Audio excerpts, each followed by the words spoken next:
Ano naman yung binili mo? Ang dami mong parcel, araw-araw na lang may parcel ka. Bumili ka na naman ng bagong bag. Ang dami mong bag dyan.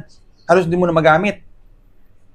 Oh, bumili ka na naman ng mga pampaganda. Hindi naman tumatalab sa'yo. Puro kapaganda, puro make-up. Wala naman nagbabago. Maganda ka lang pag nakakainom ako ng gin. Oh, tapos bumili ka na naman. Nung isang araw, dumating na naman. Sa akin mo pa ba talaga pinadeliver? Nasa company ako. Pati ako nakabala, ang dami-dami kong ginagawa doon tapos ganyan ka pa. Oh, ano na naman tong nakita ko nung pagbukas ko? Puro panty na naman. Ano ka, disposable ng panty mo? Araw-araw kang palit? Tinatapon mo lang pagkatapos mo gamitin?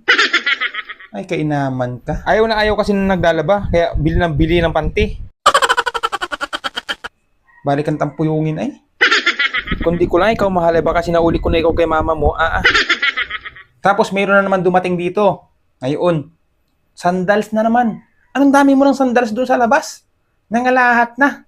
Kulang na lang magtayo ka ng bargain din sa harap ng bahay. Di mo naman sinusuot. Ay, grabe ka.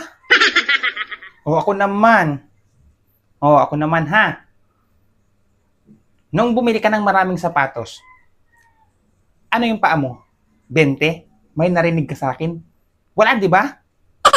Kahit pera ko yung ginamit mo. Kadami mong pambasketball na sapatos, di ka naman naglalaro ng basketball. May narinig ka? Wala. O itong mga tsinelas mo din. Ang dami rin. Ano yung paa mo? 20 rin? Wala kang narinig sa akin kahit isa, di ba? Yung manok mo. Mas mahal pa ang pagkain sa iyo. May narinig ka sa akin? Wala.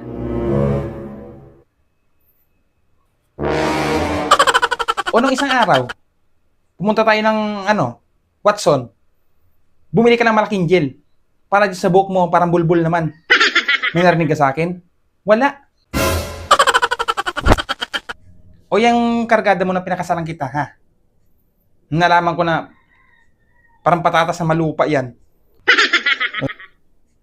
Tapos, ang liit, parang malaki pa yung junior hotdog.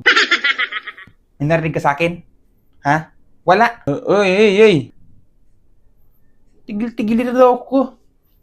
Bakit naman kita na dating sa ganyang usapan ay hanggang mga gamit lang naman yung inapag-usapan natin? Pagkakalat ko yung parang grade 2. Parang namang